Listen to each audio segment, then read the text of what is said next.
Barbara Stanwyck was a survivor, without self-pity.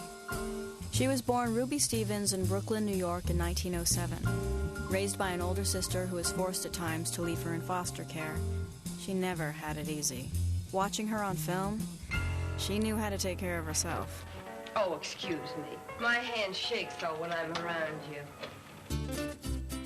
I've always felt there was an uncommon honesty in all her work. Listen, I don't play in any game unless it's on the up and up. Even when she's playing someone far removed from herself, she somehow shines through, and it is this we connect to. Befitting her upbringing, she often played the tough, determined woman who rose to the top by the force of her personality.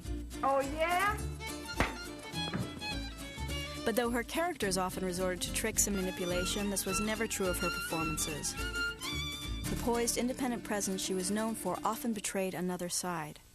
I don't know what's the matter with me. I seem to be going to pieces. There was a vulnerability that, once revealed, always felt genuine. It was a vulnerability you could feel her trying to control, as if she didn't want the audience to have access to it, as if it came out against her will. It was as if you could see Ruby Stevens, that girl from Brooklyn, always coming through the great actress Barbara Stanwyck. Her performances were deceptively casual. She had an ease, grace, and charm that never drew attention to the technique, but she was always flawless. She knew each film she was shooting inside and out, but her work still felt spontaneous and immediate. Have you had any experience? Plenty. In Double Indemnity, Stanwyck initially seems miscast as the femme fatale. But what she brings to the character is something much more interesting than the archetypal seductress. There's a speed limit in this state, Mr. Neff. 45 miles an hour. How fast was I going, officer? I'd say around 90. Stanwyck's Phyllis seduces Fred McMurray's Walter Neff, not primarily through sex appeal, but through their mutual identification. She suggests their fates are intertwined. You planned the whole thing. I only wanted him dead. And I'm the one that fixed it so he was dead. Is that what you're telling me? And nobody's pulling out. We went into this together and we're coming out at the end together. It's straight down the line for both of us. Remember? He knows she's no good, but she presents him with a more confident model of his own dark side. What are you honking the horn for? Look at her eyes in the scene when McMurray kills her husband. We see her shift from revulsion to determination, but there's something else in the eyes, more complicated and enigmatic.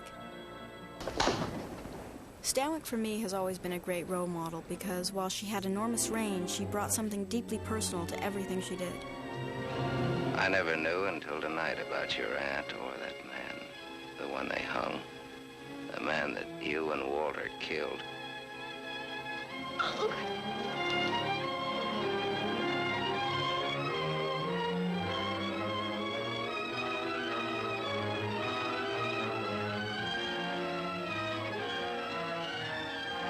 She could bring sympathy to the most ruthless and nasty of her characters. Stanwyck could elevate potentially sentimental material like Stella Dallas with her strength and integrity. She also received the first of 4 Oscar nominations for this role. I wonder if I could clunk him on the head with this. Don't do that. But to me, her best role was as a playful conniver. The type that toys with a man for her own ends, but ultimately winds up falling for him. A victim of her own con game, as in The Lady Eve, Ball of Fire, and Meet John Doe. In these performances, her characters were also performing, which meant she was often playing 2 emotional registers at once, slyly teasing us with her witty persona and then showing us the cracks in the facade. This required a canny brilliance, and the result is that she was one of our truly great comedic actresses. Well, what do you know about that? I thought at least one of you had 4 aces. For all her smarts and sense of worldly independence, she had great rapport with her leading men. I love watching her grow smitten with Gary Cooper in Meet John Doe. You know, he's got a nice face, hasn't he? Or to watch her making fun of Henry Fonda in The Lady Eve and falling for him at the same time.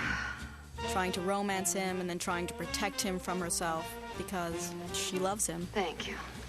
The movie wouldn't work if she didn't seduce us at the same time she seduces him. She's hilarious and brilliant, and she makes it look so damn easy. As director Frank Capra said, who used her more than he did any other actress, when she turned it on, everything else stopped. For Turner Classic Movies, I'm Jennifer Jason Lee.